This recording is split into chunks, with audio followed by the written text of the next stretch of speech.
So we want to say goodnight and say welcome to everyone to the first official Production Network panel. We are here today to talk about our careers in media, and I want to give a shout out to Miss Izzy Best because she was the first person to give us the opportunity to have a panel at the New School. So we thought it would be productive to have a panel with the public so that we're as accessible as possible. We want to make sure that we're always reaching the folks and delivering on our mission to make sure that Black and brown folks who work in the creative fields are being represented and feel like they have a safe space. So thank you all for coming tonight. I will be your moderator for this event. Let's start off with some introductions. Then we'll get into questions where we'll talk about career, any advice, and then I'll leave some time for any questions that anyone has after. So I am Mary Wilson. I've been in media for about 10 years now. I am currently the editorial producer at LinkedIn, and before that I was a producer at The Today Show at NBC. Let's start our intros. Actually, do you guys want to make?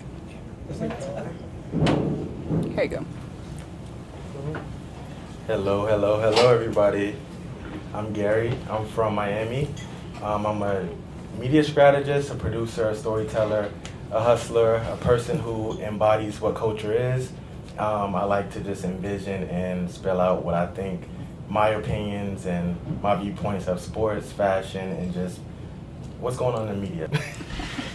Hi everyone, my name is Mackenzie Marshall. I've been in the media or working at various jobs through the media for almost 10 years now. I've always thought about being on television. My major was broadcast journalism, so I've always wanted to be in this space, and I'm currently a senior producer at Oprah Daily. What's up, everybody? Thank you for coming. I'm Red Young. I have a background in journalism for many years, but now I have my own media company called Down to Earth. And I'm also a community organizer. I fight for housing freedom. I'm an organizer with the tenant movement. So I do a lot of different things, but I'm really overall just for the people, and y'all will see that today. Hi, my name is Shaquille Ramblay. I work as a creative producer at Vox Media right now. I've worked in media for over 10 years. I started by going to NYU and studying media culture and communications. I've worked with some of the lovely folks on the stage, Red at Morning Brew, Mackenzie and Mary at BuzzFeed, NBC News, Vogue, Architectural Digest. So I'm looking forward to sharing just my experience, my knowledge, and seeing how we can connect on various levels. All right, so we have a very diverse group of folks in media. So let's just start off with what made you all decide to pursue a career in media? I'll go. I've always been a communicator, storyteller, a writer, have had a gift for that. And I realized that if I wanted to have impact and if I wanted to make change, that I had to tell stories that were true and stories that impacted. So there's really one way to do that, in my opinion, which is telling the truth and making sure that it's robust and that it involves real people. So journalism was the very clear, obvious route to do that. And once I started studying it in school, I loved it, and I did more of it throughout school. I eventually started working at NBC for a few years, and I realized that I wanted to make more of an impact outside of journalism. So that's why I'm in the politics adjacent field now. Awesome. You guys want to answer your journey into media? I always felt like a weirdo, but a weirdo in a good way. So it's good to be weird. So I wanted to create space and create stories for other people who I feel like did not have a voice or were not able to share their stories. So I got into media hoping to do radio, and I did radio in college, but as you know, no one does radio anymore. People do podcasts. So then that evolved into me just learning about various landscapes in media, and digital was the thing. So I started to understand the function between digital and telling news stories, and it was just something I fell in love with, and my first internships led me into telling stories on digital platforms. We love this. Mackenzie? I would say I've always loved to talk. I love chatting to people. I love getting to know people. So I feel like I've always wanted to be in this field also because I love television. So I always wanted to be on television. But the difference was for me, I wanted to be kind of like the local news anchor, but as I've kind of grew through college and just learning about all the other things that you can do within this industry, then I kind of fell into the producing track because I feel like producing, you kind of are the puzzle maker and you're putting all the pieces together. So I really like that. So yeah.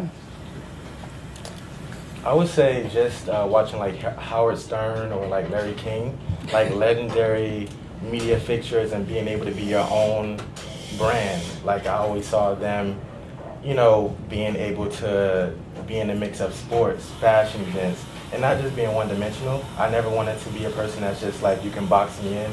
I always wanted to be like, have many different hats, and it correlates to what I do now. I'm everywhere and just all over the place, but Howard Stern, Elliot Wilson from Double XL, Charlemagne the God, Wendy Williams, like, yeah, they're big fixtures and they're like superstars, but you're supposed to dream big. And I always wanted to look at people that's on the top of the food chain and, you know, add that into my bag. So that's what inspired me. Love that. So it's one thing to be inspired and want to do something. Let's get practical. How did y'all land your first internship or job working in media? I was hustling, like hustling. So at the time, my family lived in upstate New York, and I went to school in DC, and I don't know why, I just assumed that my career counselor wouldn't know anyone in upstate New York to connect me with an internship, but she connected me with a radio station in Albany, and I was able to do like writing stories, do radio drops, do man on the street interviews, but it was the constant following up with the emails, and it was unpaid internships. So I was also working a job, my summer job, that was like at a pizza place in the mall. So I was going back and forth. Yeah, hustling. But one thing that I did challenge myself, because I didn't really have any family members that were in journalism or in the media creative space, I wanted to always try to get an internship as much as I could, because that was the only roadmap I felt like that could get me from point A to point B. So by any means, I was going to the counselor's office, always trying to hustle and trying to get an internship. But it was really fun. It was really cool. Right? So I started with an internship at a magazine company. It was a sports magazine.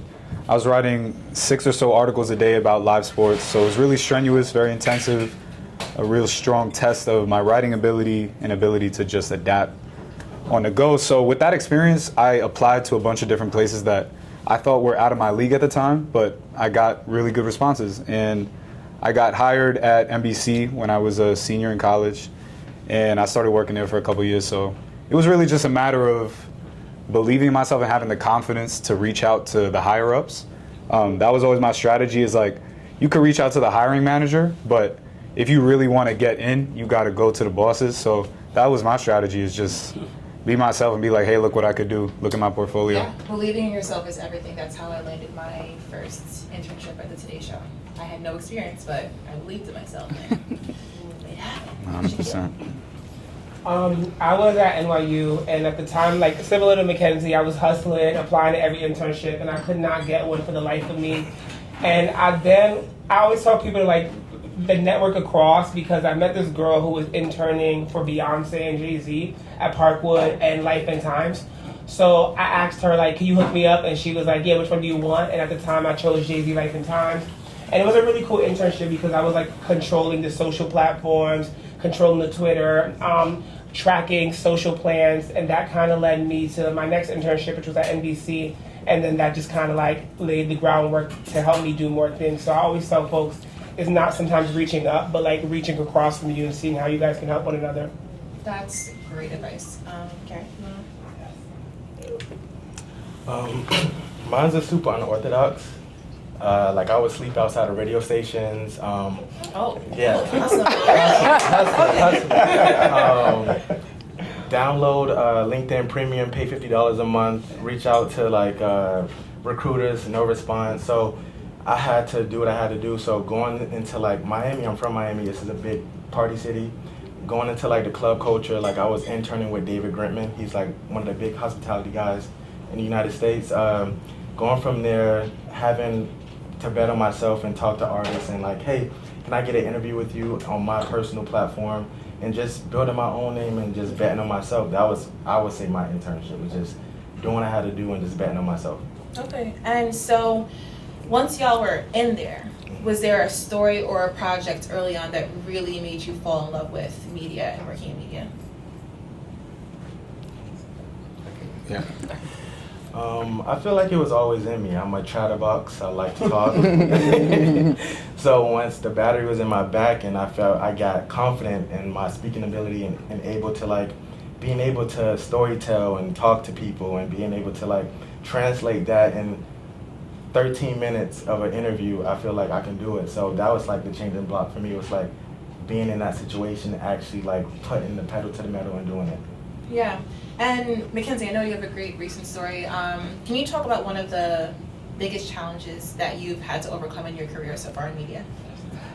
Whew, okay. So recently, it was maybe October, I was working at CNBC at the time, and I was a content producer working on digital media, but I was a contract.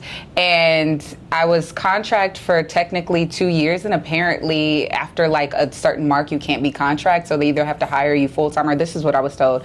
You either have to be hired full-time or cut your hours or something. So I got laid off, and it was like the rug was completely pulled from under me. That was the first time that happened, and I know in this industry it's constantly an up and down, but it was the first time where I felt like I had got a little bit too complacent in our jobs. Everything was working out. I really didn't have any complaints. I knew I wanted more, but it wasn't just in me to look for more because I was being really picky because I was complacent where I was. And then that's when that situation happened. It just was a reminder of how important it is to not only tell our own stories, but also be thinking about building our own brands. In this space, we have all of the skills that I feel like are needed to do something independently, from editing the video, shooting the video, uploading the video, even writing a catchy headline. I feel like most of us probably have those skills. So it was just a reminder to, like Gary was saying, bet on yourself and really go for it. So that was a challenge. I bounced back very quickly. That was a blessing. But I think to Shaquille's point about always hustling and talking and networking across, I think that's also what was allowing me to be able to bounce back as quickly as I did. So. Yeah, and another challenge that you can face when you're working either independently or with a team is interacting with other stakeholders. How have you or any of you handled conflicts within this industry? Within this industry to, keep it moving and succeed. I feel like you got a good answer for this. How have I handled conflict? I often go to my mentors. So I usually ask folks what can I do to resolve this circumstance? Because there's always somebody who knows more than you do. And usually I've learned to advocate for myself. So a lot of times when you work in media environments, you're taught that you should be honored or you should be celebrated, that you just have the opportunity, you should be happy to just have a job. But if you operate like that, people will take advantage of you consistently. So I've learned how to check people in a very professional way. And if you cannot do it, ChatGPT can do it for you. So if you feel like you're not being heard, if you're not being respected, there's a professional way to say everything. And I'm now at a point now where I've learned that if I was a farmer, if I was a gamer, if I was a cashier, I have to fight. You have to fight every day at work in some regard. So I've gotten used to loving to learn how to. I love to fight now, but I fight in productive ways. I fight in advocacy. I fight for myself, and I do it in professional ways. I talk to my manager and be like, hey, thank you so much for communicating to me like that, but I didn't feel heard, and here's why. And if you're a person who defends and articulate yourself in a way that seems professional and don't cross the lines, people 9 times out of 10 are going to hear you and respect you for advocating for yourself. It's the folks who do not advocate for themselves who are often taken advantage of and not heard or seen the way that they want to be. That's a great piece of advice. And in terms of mentors, you just mentioned that. What's the best piece of advice that you've gotten from a mentor in your career? Yeah. And I would love to hear from all of you. Your job can love you, but your job will never love you back. You can love your job, but your job will never love you back. Meaning, I've been laid off twice. I've almost had to quit. I did quit once. And with that being said, you will always all are going to have those dream jobs that we love or that we're excited about, but it can be taken away from you in any second, or you're going to have that job that you love and then you're not going to be seen or heard or respected the way that you want to be. So there's always going to be some level of challenge, so there should always be a healthy level of detachment from your jobs.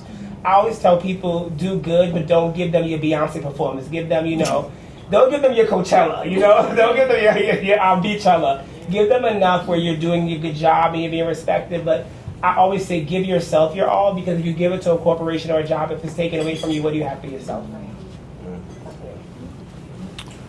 Piece of advice? From a mentor that really impacted you that you think others should hear. To be honest, I never really had mentors, and that's something that at this stage in my life I really would appreciate, is to have a mentor who can guide me through the kind of things that I'm doing. I've worked with some really great people and superiors who look out for me, but in terms of a mentor, I really have a high standard for that. So I can't say I've had one. And if you do, what do you tell them? That's a good one. I certainly do. I take a lot of pride in mentorship. I tell all of my mentees who work in media especially to keep their eyes on a prize. There is a goal, or there should be a goal that you have in mind when you're working in media. If you're trying to make money, go try to be a banker. If you're trying to climb the ladder and be a celebrity, you're not in the right industry. So if you have a goal, if you're trying to do something, identify what that is and go after that relentlessly, and then keep your eyes on the prize. You might be laid off, you might be pushed to the side, might be doubted, whatever it is, there's ups and downs with a career arc. So keeping your eyes on the prize makes it a lot more stable. And you can just have faith in yourself, in God, in your abilities, in the media industry itself. It kind of always circles back if you keep your eyes on the prize. So I always tell people that. Yeah, I agree with that. Keeping your eyes on the prize will really keep you together and will not allow someone to take you off your own path. So Exactly. yeah, Mackenzie. Honestly, I have very few mentors, kind of like Red. I don't really have that many mentors that I feel like I can just call up and like get advice. But the one mentor I do have, I feel like he's always told me to lean into my differences and lean into what makes me unique. I feel like sometimes when I was in that, when you're interviewing and you have like a lot of interviews, you kind of feel like you might have to assimilate to fit in this box for this job, or you might just feel pressure to like say the right answers. But he was saying, say the answer that you think is right, just because you don't know what they're looking for in the hiring process. So your difference, even if it was like, I think it was like a country station or something, but I was leaning into my knowledge of like hip hop and R&B, and I wanted to like pull back from that. But he was like, well, why would you pull back from that if that's who you are? Obviously tailor your answers and responses for your own, the job interview, but also like lean into your differences as well. Yeah. Okay. Like Mackenzie and Red said, I don't really have mentors I can call on the phone and pitch ideas to, but the advice that I got from my grandmother was nobody cares. So, no, like realistically, like we all get laid off, we all go through trials and tribulations, but nothing stops. Bills still have to be paid, and for this field in media, it's super competitive, so you always have to have your best foot forward, and just, you have to be delusional in order to make things happen. Like, delusion is key. That's another one. So delusion and nobody cares. So. Hey, grandma was. So as many of you know, working in this type of space as a person of color or someone who's marginalized is not always the easiest thing in media. And what do you think is just a hard truth that someone would have to accept or recognize if they want to make it in this industry? I'll take that. You're going to have to work twice as hard, and that's just the facts. That you're going to have to work twice as hard, and you're going to have to disprove either stereotypes or inhibitions that people might have about you. And the fact is that this is a racist country, and corporate America and corporate media is intrinsically racist because of the system that it's designed in. And so if you are kind of serving as the bottom of the barrel, if you're an entry-level worker, I mean, you are going to have to work very hard just to keep up, and you have to know that going in. And it's easy to be really resentful about it and to have a bitter attitude, but if you have your eyes on a prize, you can see the purpose in why you're doing it. And so that's why I think it's really important to have purposeful work, but that's the hard truth, is that you will have to work diligently, meticulously, just to be accepted as the bare minimum. Yeah. Shaquille, do you want to? Yeah. I think once again, you're gonna have to fight and learn to enjoy fighting. But beyond that, you can't do what they can do. I think that there's so many times that my counterparts, they do things and I'm like, well, I'm gonna try that one day. And the one time I try it, I get in trouble. Or like I have my managers like talking, not my manager right now because she's awesome, but I did things that white co-workers did, and then I was pulled into the office, and I can't say, well, they did it too, because nobody cared that they did it, you know? So I think that it's important to recognize and remember who you are in that space. And what I mean by enjoying, another one, you have to enjoy the fight, but in addition to that, the race is not about who could run the fastest, but who could withstand the run the longest. Like, Mary McKenzie and I met at BuzzFeed, and we worked with so many folks then who work in media who are no longer working in media now. I mean, if we were looking at most of our coworkers, we're probably the only 4 on our team that still work in media, out of a team of like 10 or 12, which is insane. So it's not about who's the smartest, who's the best, but who can keep doing it, who can be consistent at it, who can get laid off and get back up and be like, I'm going to apply somewhere else, who has the connections. All of those things are going to matter. Who's likable, who's intelligent, just like what makes you well-rounded and how well you could diversify your skill set. I would also say, like, one, nobody cares.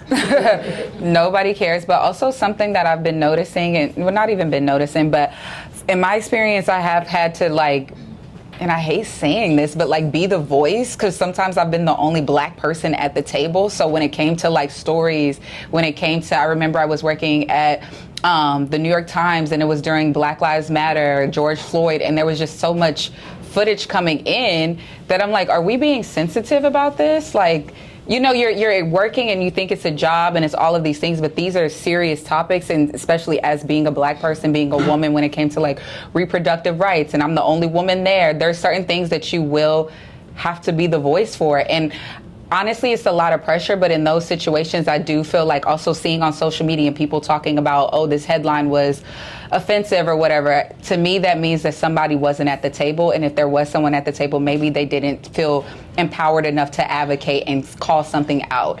I do feel like that's the truth that I've had to accept, that I don't want the pressure of being the voice of black women, but if I'm the only person at the table, I do have a duty to advocate, even if it makes other people feel uncomfortable. So. Yeah. And Gary, do you want Things happen in God's timing, not really your own timing. You can be frustrated because you have the credentials, like the degrees or just the experience, and you still don't get that promotion that you want. But sometimes it's just out of your hands. You just have to continue being authentically yourself, putting out great content or putting your best foot forward, and things will change. You just have to remember that. It can mess with your psyche, because I've been there. Being the only black on a team, and you're constantly being pushed over to the side, and you know you're 10 times better than that person. But it's all in God's timing, I feel. Let's get to a fun question. What's your go-to artist? Mary. Your go-to artist or go-to pump-up song to get you to be confident enough in these spaces and do your best work. Oh. Dreams and Nightmares by me. Are you I'm from Miami, so Dreams and Nightmares by Meek Mill. And then I like The Smiths is a alternative 90s band, Charming Man. So those are my 2 songs. So that's like my distinct personality. Okay. Honestly, any Nicki Minaj song, like, just make me feel like I'm that girl, like, just get me in that headspace.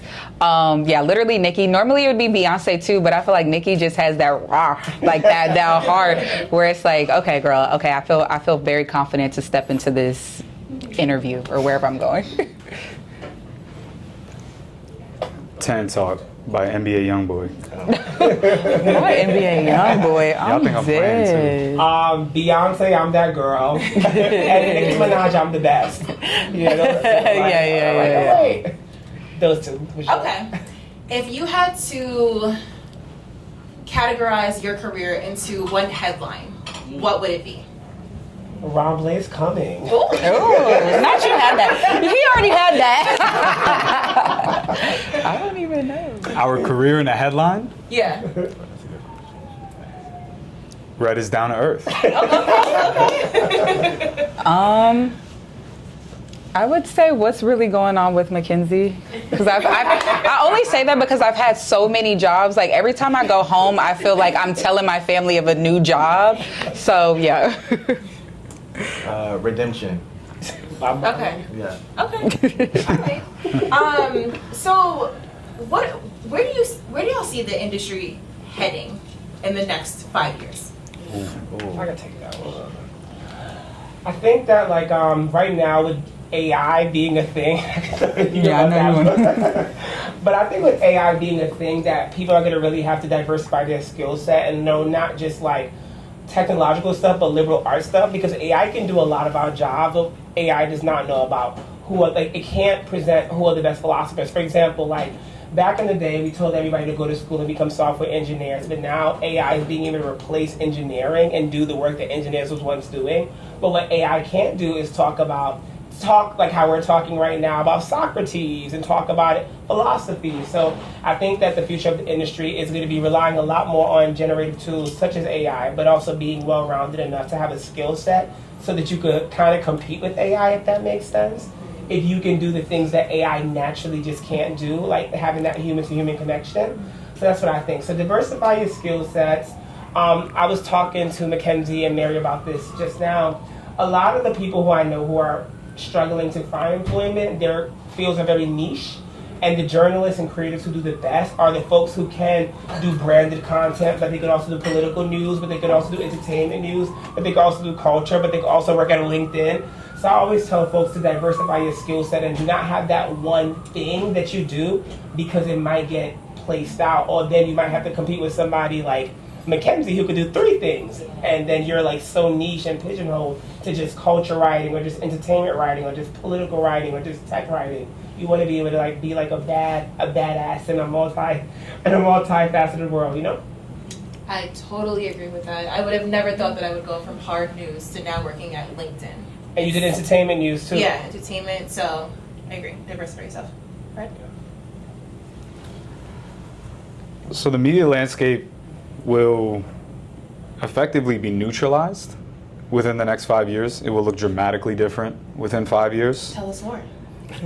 What I mean by neutralized is that a lot of the labor will be, as industries got outsourced in the US with factories and whatnot, the labor will be outsourced to AI.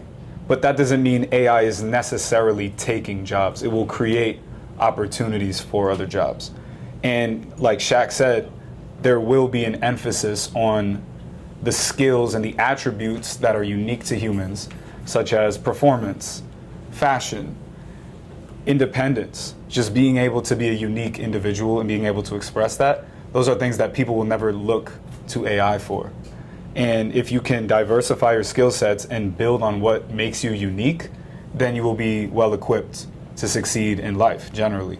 But within the media landscape, it will be democratized in the sense that individuals and creators such as we see now will be more emphasized, rather than a bit of the influencer market being kind of the dominant thing right now. That's not necessarily democratized. That's a corporatization of individuals that are just making, e-commerce developments online. But in terms of media and reporting, we kind of see that on TikTok. There's like news influencers, but you'll see a more robust version of that. And really within 5 years, I don't know what that will look like, and nobody really knows. Within the next 2, you'll see dramatic differences, but 5 years from now, what we mostly see now is generative AI, but within 5 years, we'll have artificial general or super intelligence, which is effectively humans, but on the level that is more intelligent than humans, but they are not more human than humans are right now. So again, it will be able to do the things that we don't necessarily want to do, such as software engineering, and you're kind of already seeing that there's been huge layoffs in tech. But the things that make us uniquely human will be more articulated. And I think that's what I look forward to, is that there will be a development of the things that we kind of already enjoy. And if you're a creative, the things that you might feel a little stagnant in right now, there's not a lot of creativity in the world, it feels like. But AI will actually elevate that, especially if you learn how to use the tools from now. Yeah, I think human skills are going to be more important than ever, and those soft skills of like putting empathy and creativity into the work that you do and understanding. Definitely. Mackenzie? Yes, what they said. I also think that like independent journalism, like you said, we're going to see more influencers, because I just feel like there's this shift happening. I feel like kind of after the election, like I feel like more and more people are looking for independent journalism. Like they don't want biased news, or they don't want these talking heads that are on these platforms. And even just, I mean, this isn't private information, but even when I was laid off at CNBC, there was a sale happening. So they were selling off MSNBC, CNBC, and I just noticed in the language and the reporting that it was like selling off like left wing. They kept using leftist and like that type of language, which then told me that there's obviously a rise in maybe right wing content, but also like the need for independent journalism and the need for independent like influencers that are giving you this type of information. I think that we're going to see a lot more of that within the next few years, honestly. Yeah. Piggybacking off what they said, I totally agree.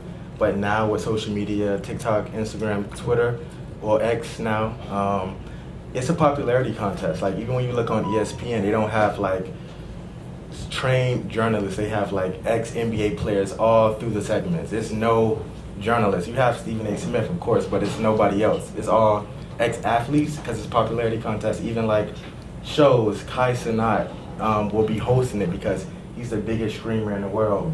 So it's not even about your education level. It's about your personality. I feel like we're going to the age where it's strictly your follower count, which is sad because followers really don't mean your knowledge of what you're speaking about. So it's we're in a day and age of the social media era. It's all about who can bring the most traction, who can bring the most viewership to a network. So that's what I think. It's all about the popularity of it all. Yeah, it's definitely a changing landscape. So we're gonna get to questions next. But before we get to that, think of what you want to ask these lovely folks. Just curious, what makes you all most proud to be storytellers? Not being wrong or right, just being able to showcase my perspective of a story, just being able to tell a story in my landscape or my eyes for 5 minutes, and just being authentically myself and able to just create something from scratch. So I'll say that. Love that. I love telling stories that I feel like are often overlooked, and I know that might sound cliche, but it's just like seeing a story that I produced, and it might have been highlighting, it's a place called Aunts and Uncles. It's in Flatbush. It's a vegan Caribbean restaurant on CNBC. And yeah, that's something that's really cool. They're great in their own right, but seeing it in a space like CNBC that is notoriously white male, and you only talk about the stock numbers and stuff like that. So seeing that on television was really cool. I got to highlight a small Asian barbershop, and his whole thing was about being the child of immigrant parents. And I love that story because the year later, we did another story of an Asian entrepreneur, and he saw that story and he was like, oh wow, I know them. I was able to resonate with that story. So even having that real life connection really made me feel so good, because you put out stuff and you don't know who sees it. And this guy lived in almost Philadelphia, and he had saw it and connected with it and saw himself in it. So I was happy to be able to give him that. So.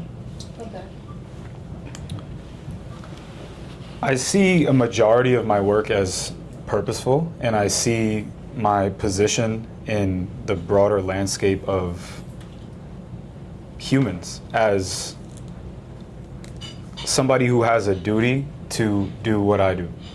A lot of what I do is not pretty, and it's rewarding in ways that you kind of have to see the big picture in order to understand why it's rewarding. I always say, to do what we do, money can't drive you. You have something in you. Yeah. Yeah, absolutely. And the motivations for me are sort of like, well, if I don't do it, nobody else really is going to do it. And you know how they say when you want something done right, do it yourself? It feels very much like that. And it's something that I feel like a broader connection to history and our forefathers in either the civil rights movement, either in the media pioneers, like whatever you want to look at it as, there's a continuum that we exist on. And I firmly see my place in that. And so I just try to see it as doing my best and not trying to overstep any of my abilities and just being okay with how I am. So when I tell stories and when I advocate for people, it's merely a matter of what I have to do. I think the thing that makes me most happiest as a storyteller is getting to share the stories of my community. One of the first stories I did was a story about two fraternity brothers who got married, and it went viral, and that made me so proud. And then I did another story about a voodoo priestess and basically demystified. I remember that. But she demystified voodoo, and like I felt so proud to like be speaking for my community and giving somebody the space to talk about the negative, the basically mythologies that come with voodoo, or even doing like, I don't know if y'all seen the Alicia Keys and Swiss Beats Architectural Digest video. I produced that, and sometimes like I was seeing people reshare that video, and I was like, I produced that one, but nobody knows. It felt special because that video was an homage to Black art. So I think the things that make me the proudest is just being able to tell my community stories. Like I also, and it's not always the big ones, sometimes it's the small ones. I did a story years ago that led me into DJing about a Black woman who owned her own restaurant, and she was the first person to tell me, you're going to start throwing parties, and now I'm a DJ. So telling people's stories have kind of evolved me into like telling my own stories and kind of evolving into now using music as a tool to tell stories as well. So it's all about the community. I don't do it for me, I do it for the folks, and I do it for people who I feel like don't have a voice, and that is often Black, brown, queer, marginalized folks. Yes. All right, so let's open it up for any questions that you guys have. No Tricky. questions? There's a whole bunch over there. I just can't see. Okay. I never knew you were going that way, like you wanted. Yeah. Oh, yeah, just want me You to want to say it? come up? Yeah, go ahead. Are you speaking? Yeah, we can hear you, I think. Okay. Try. Just project. All right. So, I know that you guys are, flourishing in this current moment.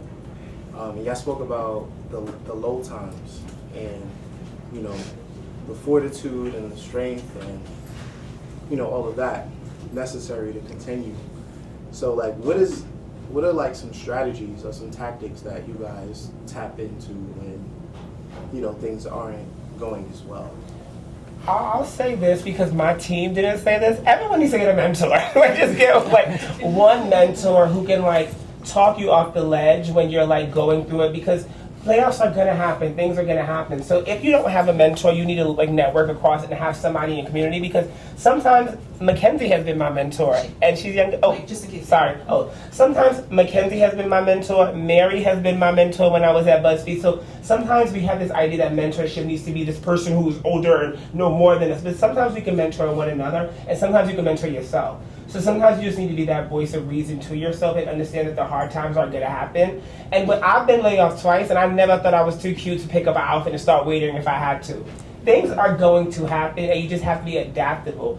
And just because you're not operating in the career space in that moment does not mean you're not a journalist. It doesn't mean you're not a creative. Like, you don't have to have that job to be that thing. So I think that when you could truly really step into who you are and know who you are and not allow ego and outside narratives to kind of like mess with you, that's what's going to get you through the hard times. And having your cheerleaders. So I say a mentor, but sometimes your mama's your mentor, your daddy, your mama, your man, your girlfriend, whoever. But just find those people who can like remind you who you are, because a lot of times, especially with social media, we can forget who we are so easily. So when that happens, you need the people in your life to be like, shake the dirt off your shoulders. Like, you could do this. You got this. You've done so much already.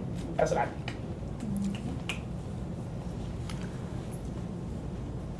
I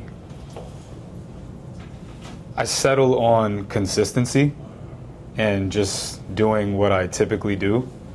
I'm a really resilient person though, and I have a strong support system, but I like to depend on the work itself. And I've certainly noticed that. I mean, sometimes I've even written about how difficult it is to keep doing what I'm doing. And that really helps. Honesty and authenticity when it comes to your creations is the most genuine expression of yourself. And sometimes that's the best art. I mean, you look at a lot of musicians and painters and actors and playwrights, a lot of their best work is from their depths. And that's because they were consistent and they didn't give up when it was the toughest. So it's a little cliche, but you gotta keep it going. Yeah, keep it going. Keep swimming. There were a bunch of questions over there. Hi, y'all. Yeah. I'm Brittany. Hi, Brittany. I really enjoyed this conversation. Thank y'all for having it. I had a few questions. The first one was about, like, can you explain what producing entails? And I ask it because I feel like some of my friends are in media, and then they're in all these different fields, and I know their title, but I never fully understand what is it that they're doing, and therefore, if I'm working on something where I would love to call my community in, I never know which skills I can pull my friends in for. So I wanted to know a little bit more about, like, you said that you produced the architectural Oh, yeah. digest, a video, a project for Alicia Keys and Swiss Beats. So what does producing entail from anyone on the panel? That's a really good question. And there's different types of producers. I'll start with that. So there's creative producers, there's line producers, there's digital producers, but usually a producer is the person who builds the project and puts it together, right? The creative producer is the one who says, I have this vision, I want to see Beyonce fly across on a car at her stadium, and then we decide how that's going to happen. That's what the creative producer does. They have a great idea, and then we come up with it. But then there's logistical producers. If we're starting a film, let's say I wanted to do Mackenzie's short film, I'm going to be like, Mackenzie, we got a $10,000 budget. Here's what we can do. I'm securing the locations. I'm securing the park permits. I'm making sure that, like, everything that you need as your creative director or your creative producer, I'm making sure that it all happens. But there's also editorial producers and news producers. They're the people who are writing the news stories. When you're watching a production, they're the people who are, like, telling the news anchors, you need to know this. This is what you need to know. There's the person in the news anchor ear saying, don't say that. Cut right now. Go to commercial break. So there's various types of producers, and there's various levels to money in producing as well. I'll go to Mackenzie. Yeah, I would say that for me, in my experience, I've been more of like an editorial producer. And then also if you're on a smaller team, you're doing everything Shaquille had said in one person. So like my day-to-day would be like, when I was working at CNBC and that was more on location, I would have to go and scout the location. That would be like a day before. I would then have to go survey the location. Does it have outlets? For my cameramen, is there parking? Because that's going to be, how are they going to bring in the equipment? Is there lighting? Do we need to bring extra lighting? Like all of those things, I need to take note of it. Then I'd have to come back and tell my cameraman exactly of all the things that I need. I would take pictures of the location, send it to them. After the logistic part, then I can go into scripting, researching, asking questions. Sometimes I'll do a pre-interview with the person. So I'll do a pre-interview just to get to know them. Maybe I had a good question that I thought was good. Even at working at BuzzFeed, I remember we had a Real Housewife coming, and I'm always like interested in Real Housewives and like some of the things that a producer would ask, like they have these famous catch lines or whatever. Thought that would be a good question to ask during the live interview. During the pre-interview, completely fell flat. So it's like getting those things out, and then we can script it. And then after you script it, then you have to do post-production. So then you're working with an editor, going through, making sure that it visually looks exactly like how you want it to look.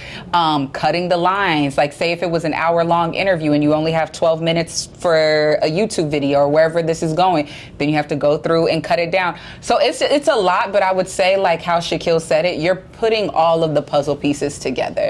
Yeah, and it's a great question because honestly, I talk to my mom every day. I don't even think she can describe what I do to anyone.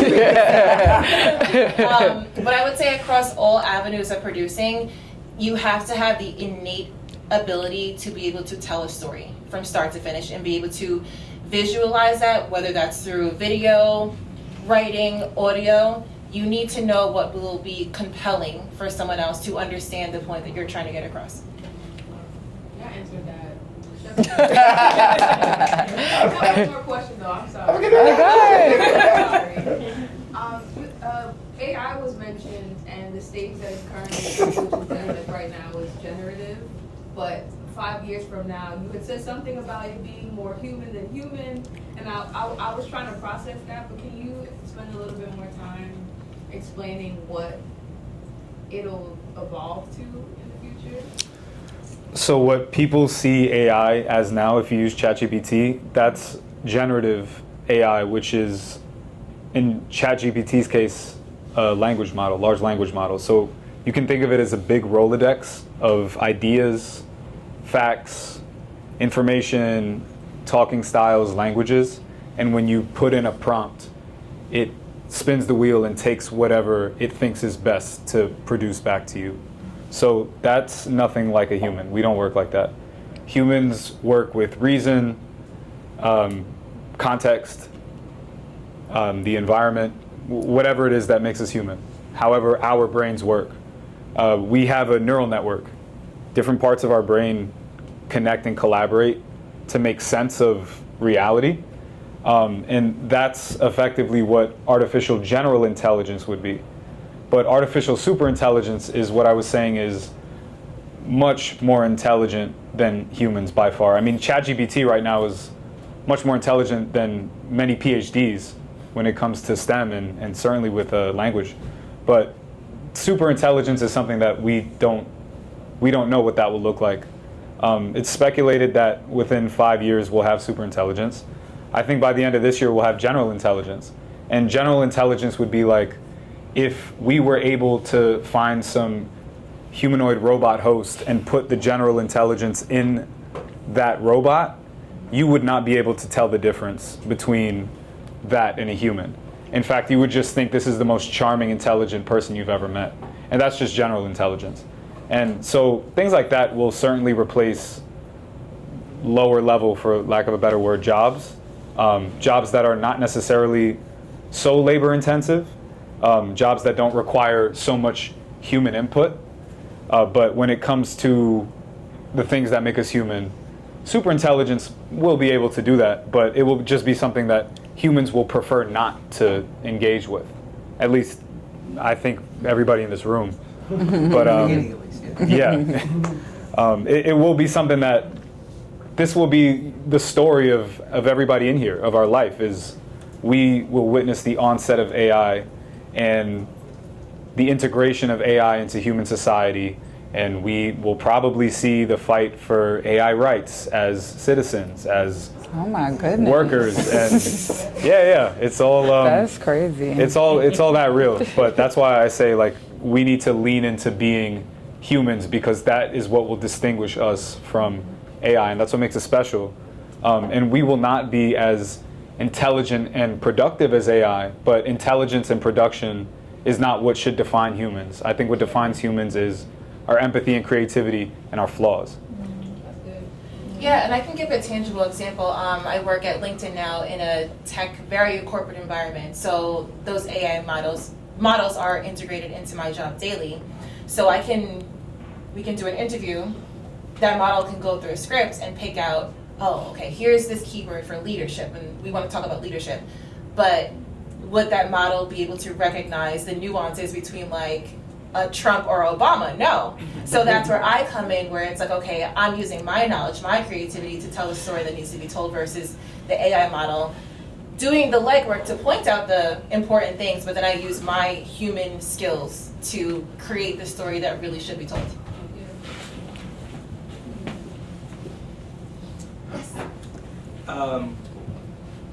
I guess the question I would ask, since it's a media panel, what are some voids or a major void that we see?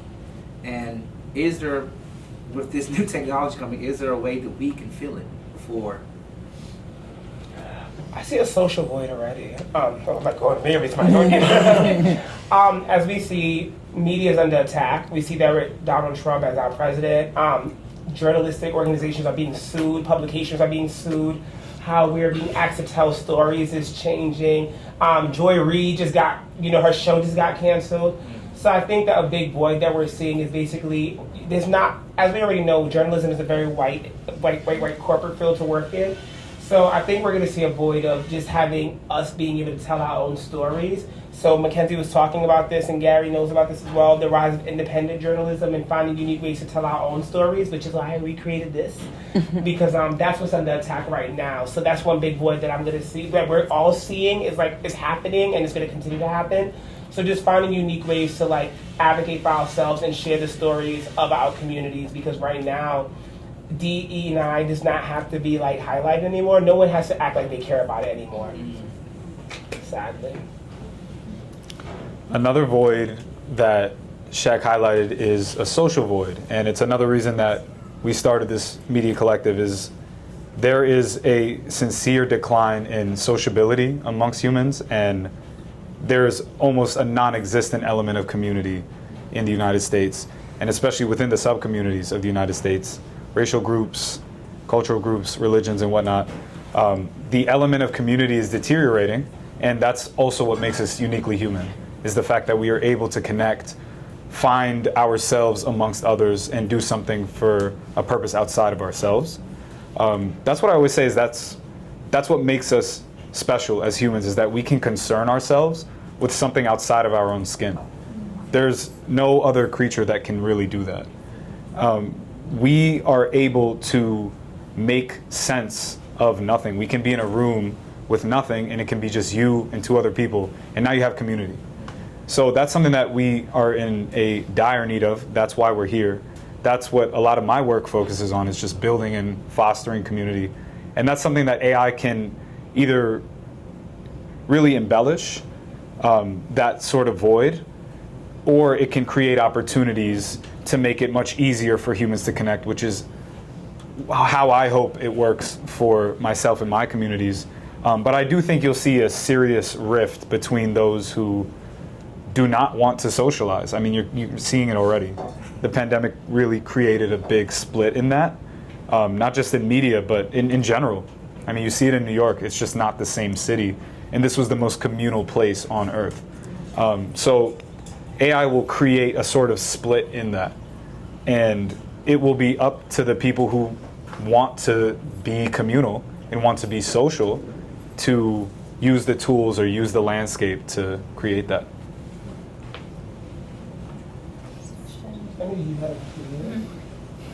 I understand you guys are creators, pretty much, right? Yeah. So what are some of the challenges that you guys face in monetizing a lot of the contents that you guys produce?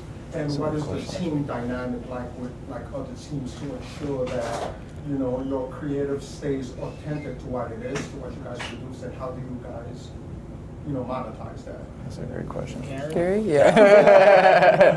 Yes. Well, as an independent journalist, you get monetized off the things you put out. So brand partnerships, so signing those deals, or if you have podcasts, like Spotify, you get paid off streams, or other partnerships on the actual podcast. So it really depends on your work ethic, your ability to connect with people, going out to as much events as you can. Even when you're tired, you have to go out to make those connections. So it's really being strategic of what correlates to your brand. Like myself, I like skincare, I like haircuts.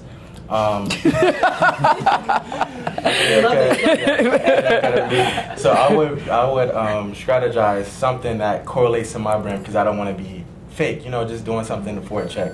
So it depends on what your brand has and how it can translate to the audience. What would make you turn down an opportunity that paid well?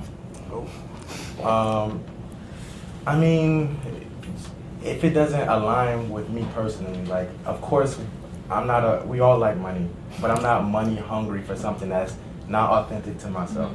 Because I feel like in the long game, people will see right through it and it becomes burnt out, because all of us here, we want to do this for the long haul and not just a microwavable popcorn thing just to get followers or just to be in the limelight. This is what we love to do, so I would want to have something that correlates to me in the long game. Makes sense. Yeah, I could get some insight to that. Monetizing is incredibly difficult. I will tell you that.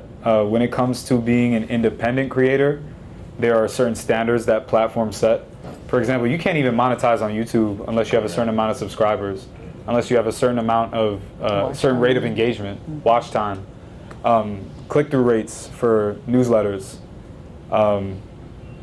Obviously, followers matter a lot in terms of how brands reach out to you, but we are in a place where there's micro-influencers, they call it, which is just, if you have a real dedicated niche, there are some brands that will align with you in that. And then from there, it's a simple negotiation process. Like, this is not going to work for me for all the work that you're asking me to do. If a brand does not align with you, or if the content that they're asking you to produce doesn't really align, there's negotiations with that. So one of the examples that I use in this case would be a partnership that I had with Nike.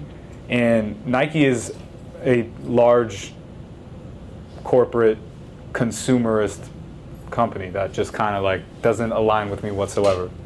But I found a way to sort of negotiate with my base and with the team that I was working with at Nike to write something about consumerism and how rampant consumerism is kind of destroying our attention spans and our ability to connect. How did you get them to approve that?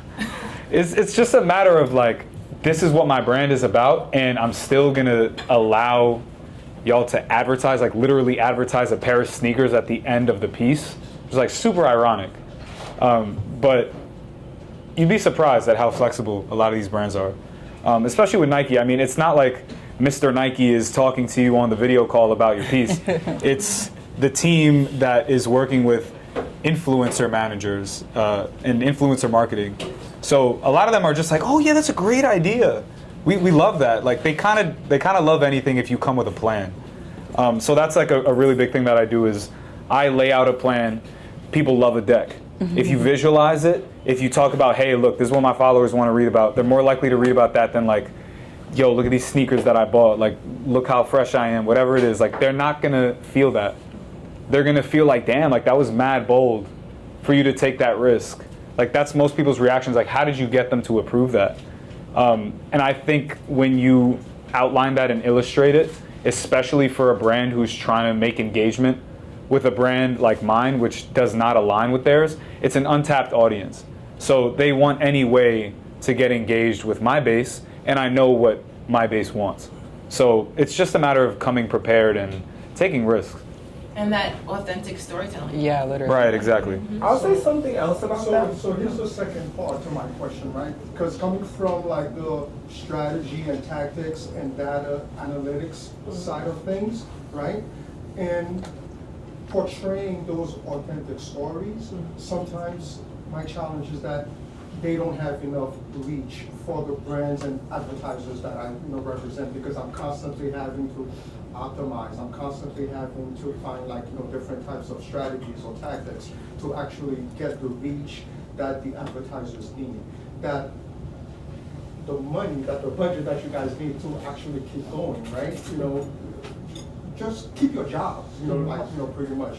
So a lot of that is rich issues, and you've mentioned like click-through rates, like the click-through rates, but for more of the advertisers, it's more about like their return on their investments, their return on their ad spends, right? So those are like the most like important KPIs that they kind of like look for in a lot of those things. So now when I have to go back to the creatives and say, hey guys, can we change like a particular verbiage or wording in your content, right, to really attract from like keyword searches and all of that.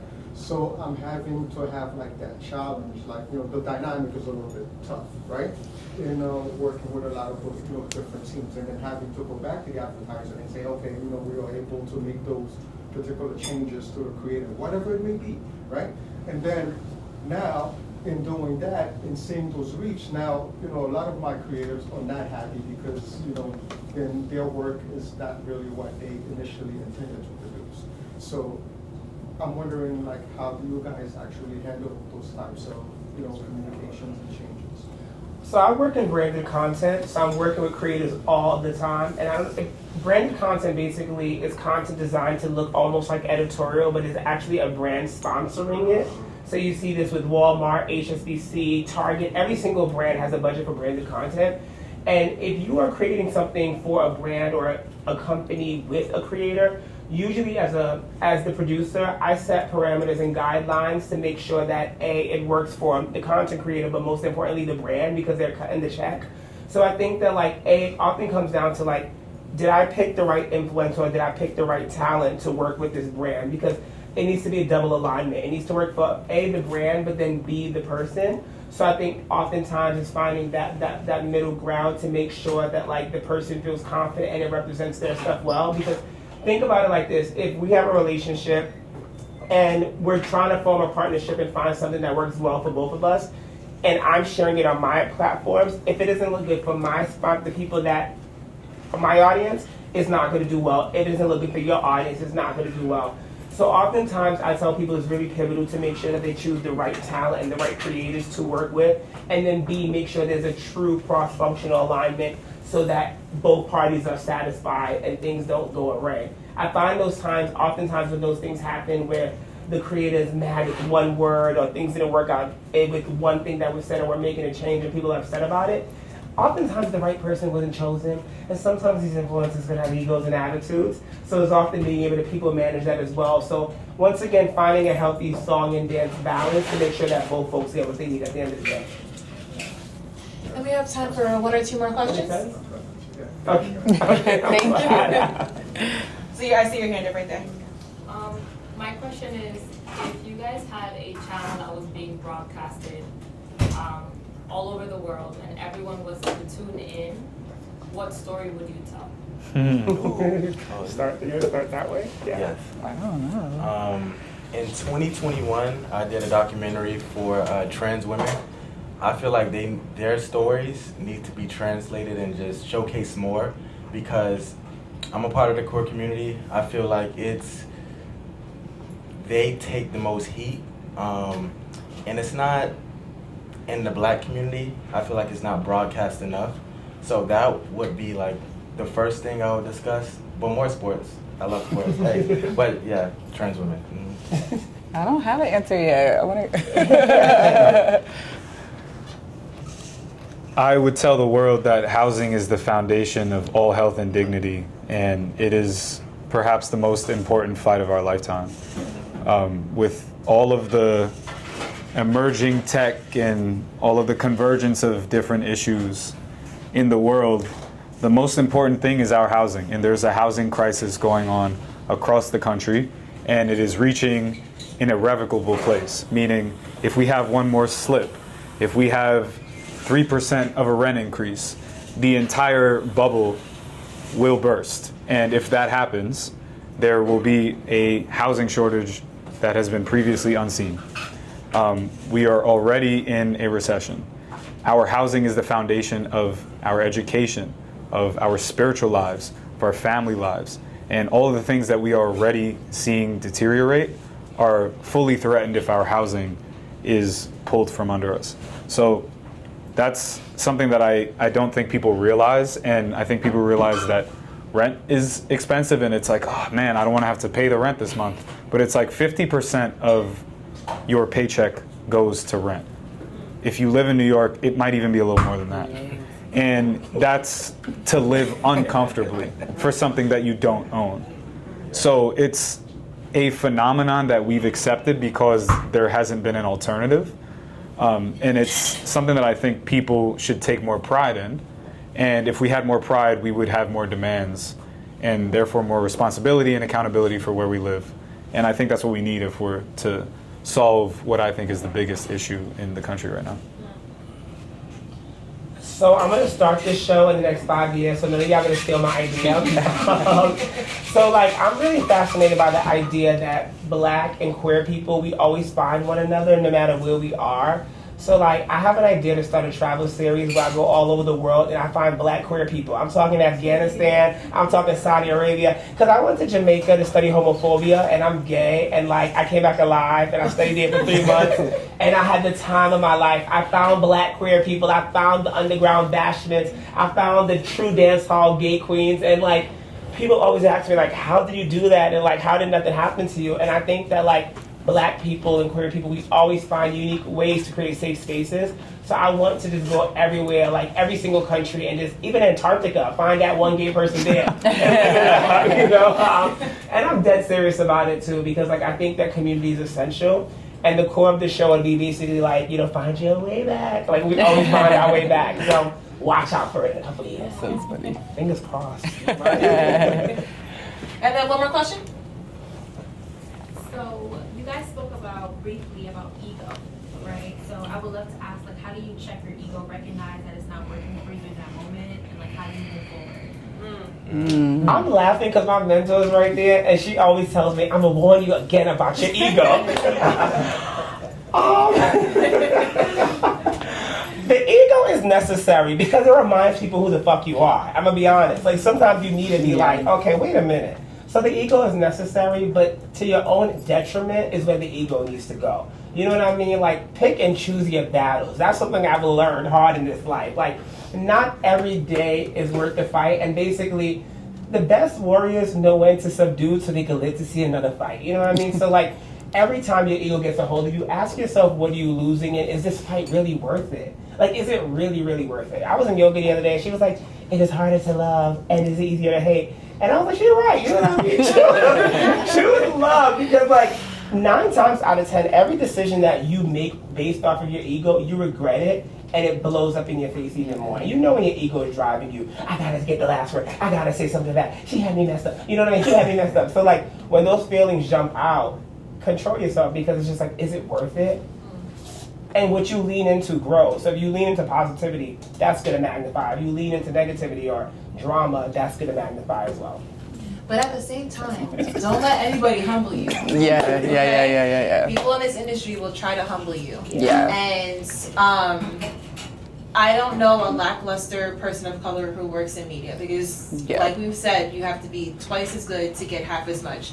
So don't let anyone humble you. You know what you know, and yeah. And the last thing I'll say on that though, especially in this industry, like I'm technically a senior producer, so there's certain things that I technically might be quote unquote underneath me, but I am not afraid to get in and edit. I am not afraid to get in there and book something. I'm not above any of it, because one, I know I can do all of it, but also I think that it's just a reminder of how you have to just be super agile in this industry. Like, I'm going to step in for the editor just in case, God forbid, something happens to the editor, and I can keep my job and prove that I can do all of these things. Like, I'm always thinking about that.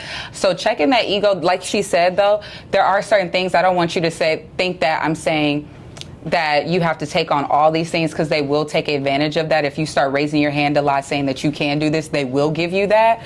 So it is within reason, but I found that, like, Mackenzie, you've been an assistant, you've worked your way up, you can do all aspects of this job, so if you have to step in, don't act like you're too good to not to. And people respect you for that a lot. Yeah.